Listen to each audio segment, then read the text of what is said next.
Selamat sore. Pada hari ini kita akan membahas chapter 7 terkait cash and receivable. Yang bagian pertama cash. Cash ini merupakan aset yang paling liquid yang dapat kita gunakan dengan mudah. Yang termasuk cash ini selain uang yaitu cash equivalent, restricted cash, dan bank overdraft. Kita akan membahas terkait petty cash atau kas kecil. Jadi dalam petty cash ini terdapat imprest fund dan fluctuation fund atau dana tetap dan dana fluktuasi. Untuk lebih jelasnya terkait imprest dan fluctuation fund ini, kita akan bahas contoh soal. Pada tanggal 1 Januari dibentuk kas kecil sebesar 1.200.000.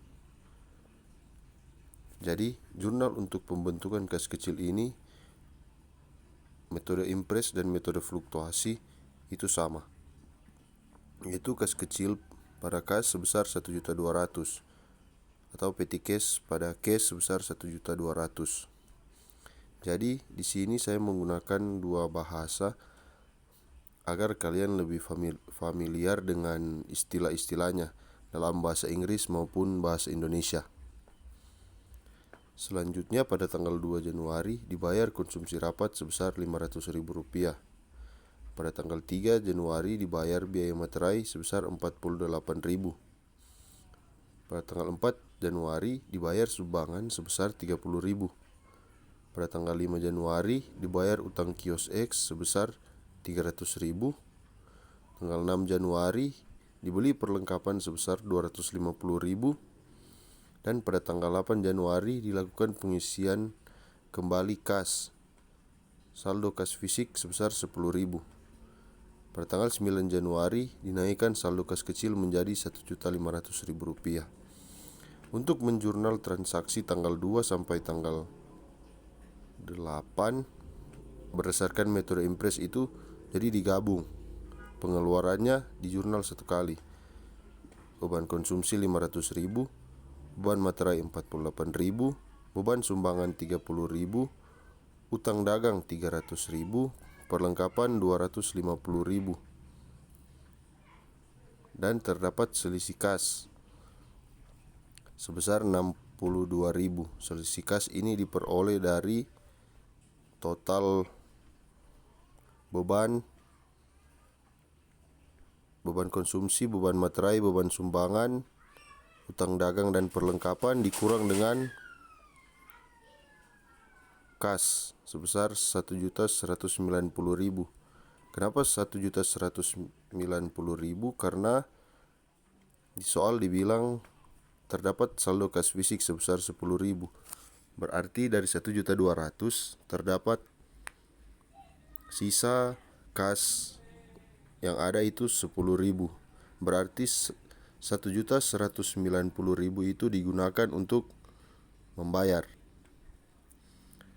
Selisih kas ini bisa terjadi karena mungkin seperti misalnya kita berbelanja di supermarket, kan biasanya ada kembalian mungkin Rp500 atau Rp300 yang biasanya tidak diambil. Nah, itu akan menjadi selisih kas. Sedangkan untuk jurnal menaikkan kas kecil, yaitu tanggal 9 Januari, kas kecil pada kas sebesar Rp300.000. Selanjutnya jurnal berdasarkan fluctuation fund, yaitu menjurnal pengeluaran berdasarkan tanggal transaksinya. Itu pada tanggal 2 Januari consumption expense pada petty cash sebesar Rp500.000. Tanggal 3 Januari postal expense pada petty cash sebesar Rp48.000. Tanggal 4 Januari charity expense pada petty cash sebesar Rp30.000. Accounts payable pada petty cash sebesar Rp300.000. Supplies pada petty cash sebesar Rp250.000. Cash short and over atau selisih kas yang tadi saya jelaskan sebesar Rp62.000 pada petty cash sebesar Rp62.000. Selanjutnya dari kas kecil yang sudah kita kurangkan ini, kita naikkan lagi sebesar 128.000, yaitu berdasarkan pengeluaran yang telah kita lakukan tadi, yang dari tanggal 2 Januari sampai tanggal 6 Januari sebesar 1.128.000. Perbedaannya dengan Impress Fund, kalau di Impress Fund itu langsung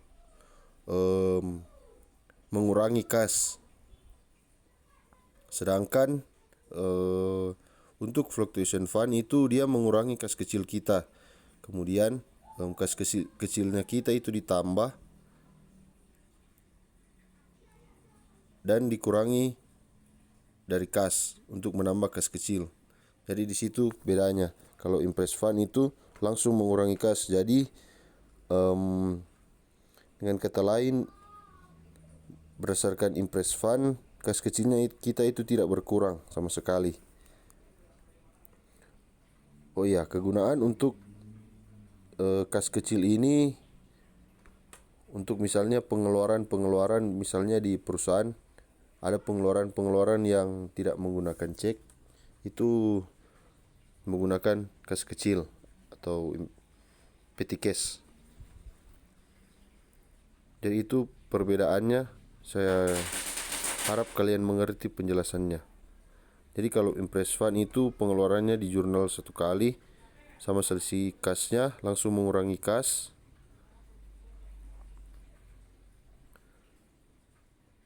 Sama yang Fluctuation Fund itu dia mengurangi petty cash berdasarkan transaksinya, baru petty cashnya itu dinaikkan sebesar pengeluaran yang telah kita lakukan. Jurnal untuk menaikkan kas pada tanggal 9 Januari, menaikkan kas kecil yaitu petty cash pada cash. Selanjutnya kita akan bahas rekonsiliasi bank. Saya kira materi rekonsiliasi bank ini sudah kalian pelajari pada pada AKP 2 ya. Jadi saya tidak perlu menjelaskan lebih detail lagi terkait bank reconciliation ini. Prinsipnya, metodenya ini sama, perlakuannya sama, cuma di dalam intermediate ini soalnya tingkatannya lebih susah lagi. Jadi kalian harus perhatikan baik-baik keterangan soalnya. Kita akan bahas exercise 7.424. Jadi tanggal 30 Juni rekonsiliasi bank perusahaan ini, yaitu balance per bank sebesar 7.000, yaitu saldo di banknya sebesar 7.000. Kemudian terdapat deposit in transit atau setoran dalam perjalanan sebesar 1.540. Kemudian terdapat outstanding check atau cek yang masih beredar sebesar 2.000. Jadi balance per booknya yaitu 6.540. Sedangkan pada bulan Januari, hasil pada bulan Januari yaitu pada tanggal 31 Januari, data di bank mencatat 8.650. Saldo di bank itu 8.650, sedangkan saldo perusahaan 9.250. Jadi terdapat perbedaan. Perbedaan inilah yang akan kita hitung, yang akan kita sesuaikan dengan keadaan yang sebenarnya.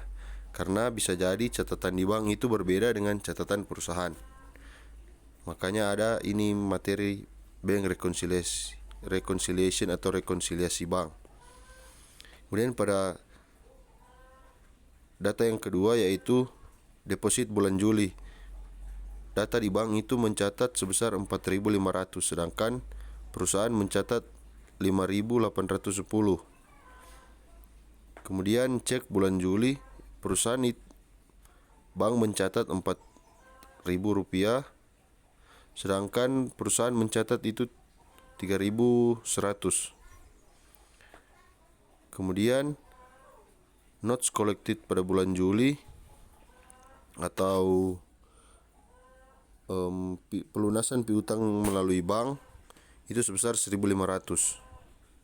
Kemudian terdapat bank service charge pada bulan Juli, yaitu biaya administrasi sebesar 15, dan non sufficient fund pada bulan Juli dari pelanggan dan dikembalikan oleh bank sebesar 335.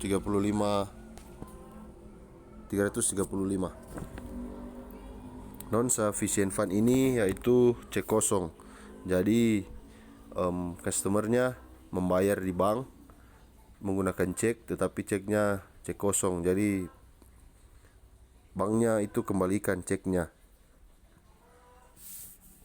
Langsung saja kita kerjakan. Yang pertama kalian buat itu seperti yang ada di gambar, yaitu buat kedua sisi antara bank dan perusahaan. Kemudian yang pertama, catat berapa saldo yang ada di bank dan saldo yang ada di perusahaan. Saldo di bank itu balance-nya 8.650 dan di perusahaan itu sebesar 9.250. Kemudian lihat catatannya. Deposit pada bulan Juli itu sebesar, ada perbedaan sebesar 1.310. Jadi bank ini kurang mencatat sebesar 1.310 pada bulan Juli. Sedangkan pada bulan Juni itu terdapat deposit in transit atau setoran dalam perjalanan, yaitu sebesar 1.540. Jadi kita total 1.540 dengan 1.310. Jadi total deposit in transitnya yaitu 2.850. Kemudian terdapat cek pada bulan Juli, atau ada cek yang beredar pada bulan Juli yang sudah dicatat oleh perusahaan, tapi bank belum mengurangi saldo di bank karena yang diberikan cek ini oleh perusahaan itu belum menukarkan ceknya. Jadi terdapat outstanding cek atau cek yang masih beredar. Jadi otomatis banknya ini belum mengurangi. Terdapat selisih pada bulan Juli antara catatan bank dan catatan perusahaan, yaitu catatan bank 4.000 dan catatan perusahaan itu 3.100. Jadi terdapat selisih 900. Sedangkan pada bulan Juni cek yang masih beredar itu di bank sebesar 2.000. Jadi 2.000 ini kita kurangi dengan selisih antara bank dan perusahaan sebesar 900. Jadi 2.000 dikurang 900 sebesar 1.100. Kemudian notes collected atau pelunasan piutang melalui bank atau collecting by bank. Jadi di bank sudah mencatat pelunasan piutang dari customer, tetapi perusahaan ini belum mencatat karena belum ada laporan dari customer maupun dari bank. Jadi karena ada data tersebut, bank harus menyesuaikan. Jadi harus ditambah saldo banknya karena customer sudah melakukan pelunasan melalui bank. Jadi collecting by bank itu sebesar 1.500. Kemudian terdapat service charge untuk perusahaan. Jadi saldo bank itu sudah ditambah 15 untuk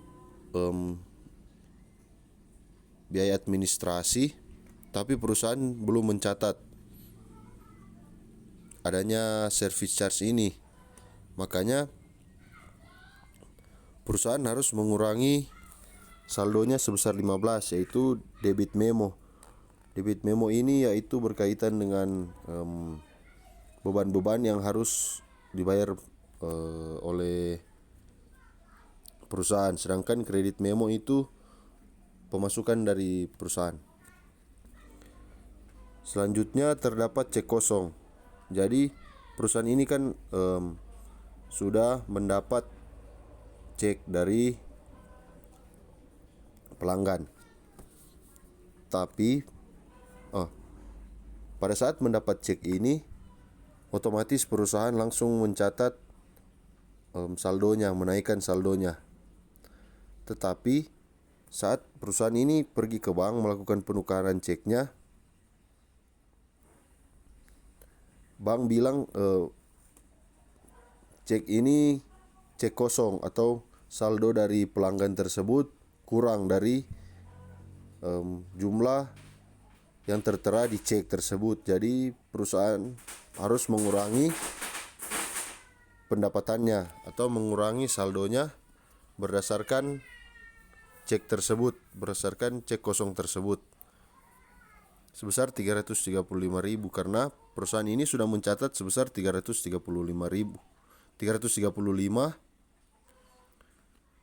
sebagai pendapatannya, tetapi sebenarnya cek itu kosong. Makanya bank tidak mencatat. Jadi perusahaan harus mengurangi saldonya. Kemudian koreksi kas pada bank itu sebesar 10.400, sedangkan koreksi kas pada perusahaan 10.400. Jadi totalnya harus sama. Kalau tidak sama berarti ada yang salah atau mungkin kalian salah jumlah. Jadi harus perhatikan baik-baik kalimatnya. Kemudian di jurnal. Jadi untuk penjurnalan ini, jurnal dari sisi perusahaan, jangan jurnal dari sisi banknya. Jurnal yang pertama, kas pada notes receivable sebesar 1.500. Kenapa kas pada notes receivable? Karena ini kan pelunasan piutang. Jadi perusahaan harus mengurangi notes receivable-nya dan menambah kasnya. Dalam hal ini notes receivable yaitu wesel tagih. Jadi perusahaan ini mengeluarkan wesel tagih. Selanjutnya jurnal yang terakhir yaitu terkait cek kosong. Accounts receivable pada cash sebesar 335. Kenapa accounts receivable pada cash? Karena kan tadi perusahaan sudah menerima cek. Otomatis perusahaan sudah menambah kasnya dan mengurangi piutangnya. Kemudian saat dibawa di bank, ternyata cek tersebut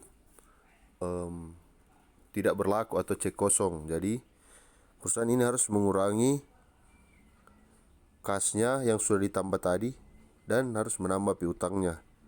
Ini jurnalnya accounts receivable pada cash sebesar 335. Selanjutnya kita akan membahas receivable. Yang pertama, accounts receivable.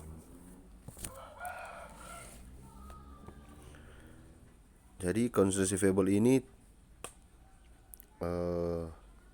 mungkin kalian sudah familiar dengan istilahnya piutang usaha. Jadi dalam piutang usaha ini terdapat dua metode pencatatan, yaitu metode net dan metode gross. Selebihnya akan jelaskan di soal.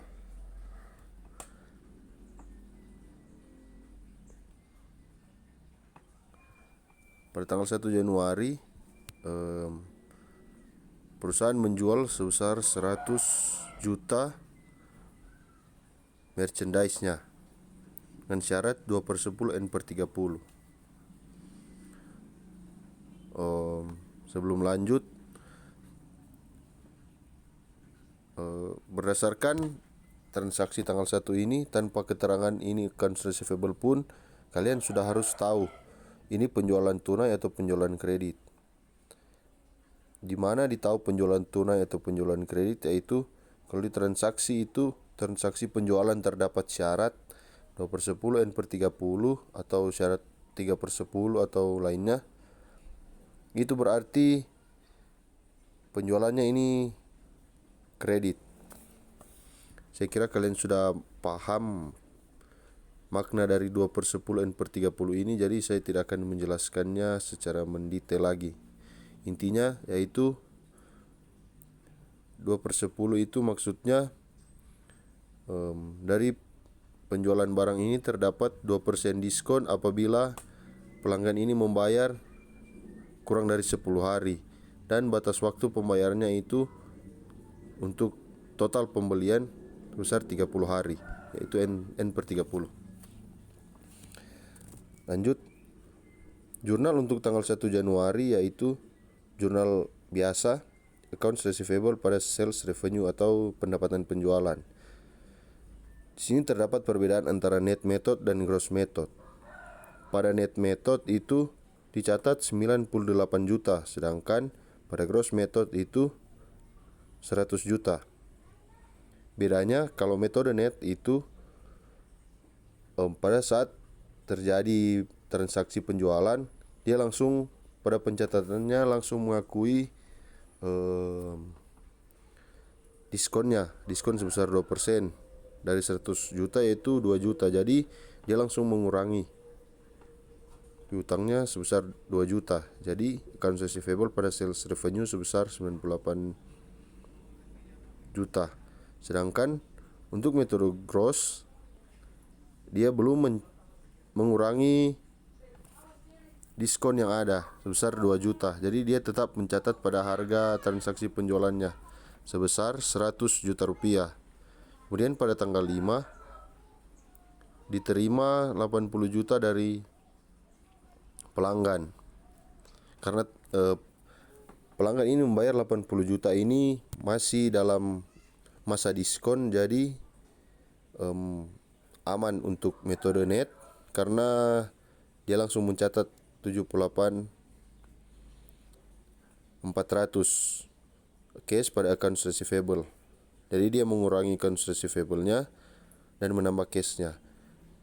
Dan 80 juta ini tidak dicatat seluruhnya 80 juta kalau metode net. Jadi harus kurangi lagi 2% dari 80 juta.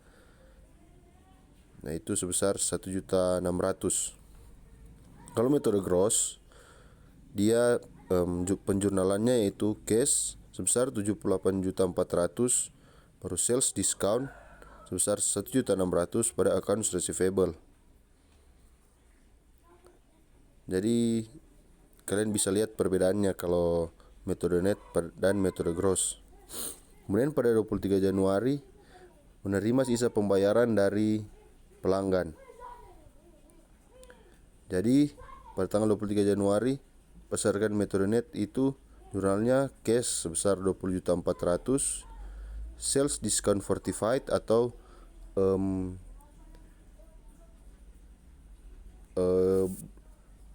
istilahnya diskon penjualan yang tidak jadi diambil.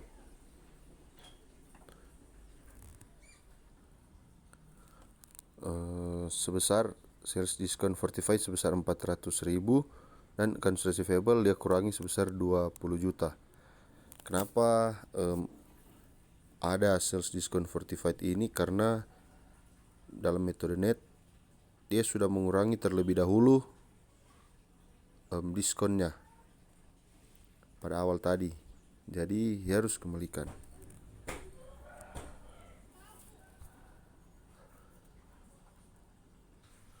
Sedangkan untuk metode gross ini tidak ada masalah karena dia tidak mengurangi terlebih dahulu diskonnya. Jadi apabila telah lewat masa diskon, dia tetap menjurnal sesuai dengan yang diterima dari pelanggan. Itu saja bedanya. Kalian bisa lihat kalau metode net itu berarti dia langsung mengurangi diskonnya, sedangkan metode gross tidak mengurangi, tetapi mengurangi sales diskon pada saat pelanggan melakukan pembayaran. Jadi apabila pelanggan membayar melewati masa diskon, itu tetap membayar dengan jumlah yang ada, tidak dikurangi diskon. Oke, kita lanjut mencatat bad debt expense atau beban kerugian piutang.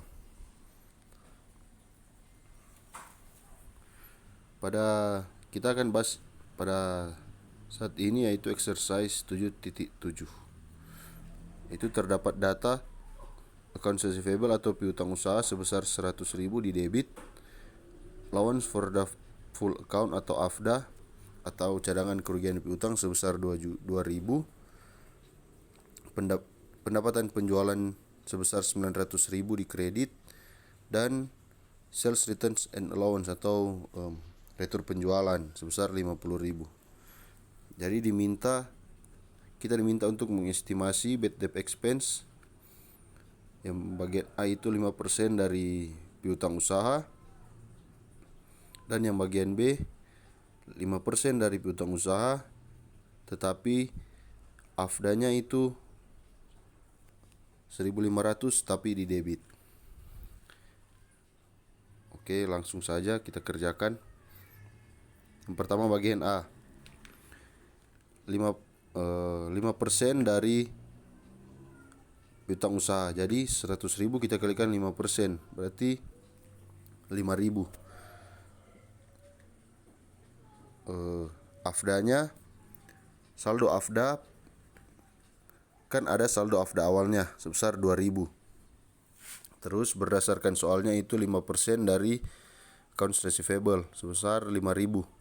Berarti saldo AFDA yang perusahaan ini mau 5.000. Kan sudah ada saldo awal sebesar 2.000. Dan yang perusahaan mau saldo akhirnya itu 5.000. Berarti kita harus tambahkan 3.000 lagi untuk AFDA-nya, karena AFDA-nya ini kurang 3.000. Jadi jurnalnya bad debt expense pada allowance for doubtful accounts sebesar 3.000, bukan 5.000, karena itu 5.000 itu saldo akhirnya. Ingat ya, saldo akhir, bukan yang di jurnal. Yang di jurnal itu jumlah penambahannya untuk jadi 5.000. Jadi yang di jurnal itu 3.000 bukan 5.000, karena AFDA-nya itu ada saldo awal sebesar 2.000 dan perusahaan ini inginkan saldo akhirnya 5.000. Jadi kita harus menjurnal sebesar selisih yang ada, yaitu 3.000 yang tulisan merah. Itu kalau AFDA-nya di saldo awalnya di kredit, saldo normalnya AFDA itu memang di debit ya, sebagai pengurang dari piutang. Selanjutnya bagian B masih sama, 100.000 accounts receivable 100.000 kali 5% jadi 5.000. Jadi 5.000 ini saldo akhir untuk AFDA-nya. Perusahaan mau saldo akhirnya untuk AFDA 5.000. Tetapi ada keterangan tambahan, AFDA-nya itu di debit terhadap 1.500. Di debit 1.500. Jadi perusahaan ini kan mau saldo akhirnya 5.000, tetapi saldo awalnya itu 1.500 di debit. Jadi perusahaan harus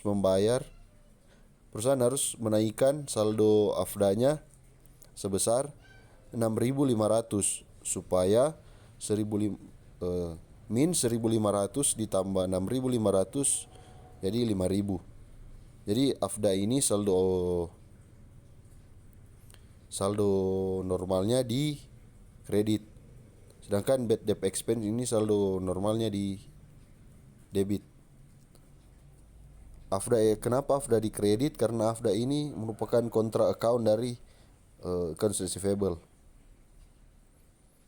Jadi yang di jurnal itu 6.500 bukan 5.000 ataupun 1.500 ya. Jadi penambahannya yang di jurnal bukan saldo awal atau saldo akhirnya.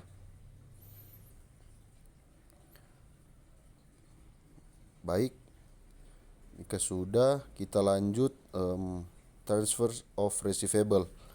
Jadi piutang ini bisa kita transfer ya, kita mungkin dijadikan jaminan. Jadi kita akan bahas hari ini soal exercise 7.19. Sebelum saya lanjut, transfer of receivable ini terdapat dua metode ya, dengan garansi atau jaminan atau tanpa jaminan. Selebihnya perbedaannya akan kita lihat di contoh soal. Jadi SEC Group ini menjaminkan piutangnya sebesar 400.000 kepada Mace Finance tanpa jaminan dan hanya pembayaran untuk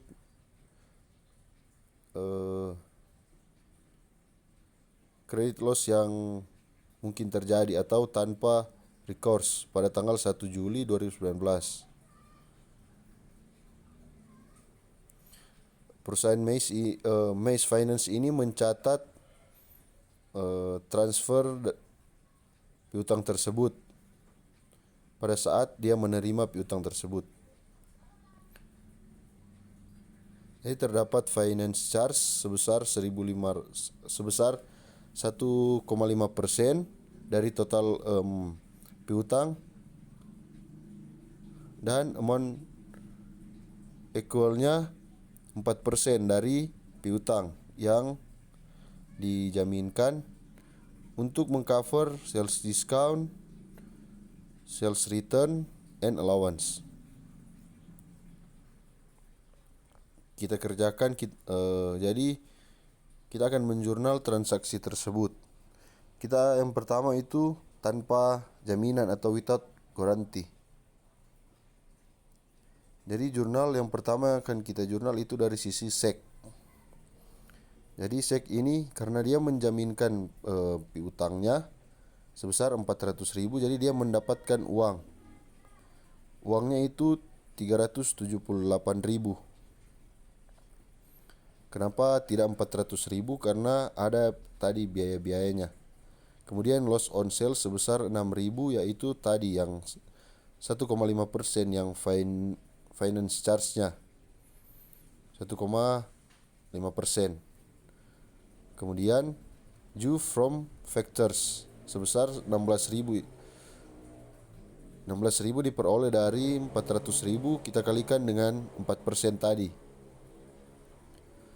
Untuk maksudnya ini 4% karena dari piutang tersebut kan ada diskon penjualan, ada juga retur penjualan. Jadi finance ini jaga-jaga kalau misalnya nanti piutangnya ini tidak full diterima 400.000, jadi ada biayanya lagi sebesar 4%. Jadi due from factor sebesar 16.000. Kemudian kita menjurnal dari sisi Mace. Itu dia menerima piutang sebesar 400.000. Jadi kita balik saja jurnalnya ya. 400.000 piutang pada cash sebesar 378.000. Dan finance charge-nya ini dari Mace ini diakui beban pendapatan bunga sebesar 6.000. Kalau di SEC tadi diakui kerugian penjualan sebesar 6.000, kalau dari sisi Mace ini diakui sebagai pendapatan bunga. Selanjutnya due to sec itu 16.000 yang tadi, yang beban tadi. Bisa juga kita akui itu sebagai beban. Kemudian bagaimana jurnalnya kalau dia itu dengan jaminan? Jurnalnya kurang lebih sama, cuma keterangannya saja yang berbeda. Jadi dari sisi sec ini tetap menjurnal cash sebesar 378.000. Yang loss on sale tadi diakui sebagai finance charge, bukan loss on sale. Kemudian due from factors 16.000 pada recourse liability. Jadi kalau jurnal with guarantee atau dengan jaminan itu bukan diakui accounts receivable atau piutang, tapi recourse liability. Jurnal dari sisi MAIS tetap sama seperti without guarantee. Jadi perbedaannya di sini hanya pada yang piutang yang ingin dijaminkan dari sisi sec. Kalau penjaminnya ya jurnalnya itu metode tanpa jaminan dan dengan jaminan itu sama. Account receivable 400.000, cash 378.000, beban pendapatan bunga 6.000 dan due to sec 16.000. Baik, sekian materi kita hari ini. Apabila ada yang ingin ditanyakan bisa chat di grup WhatsApp saja. Sekian dan terima kasih.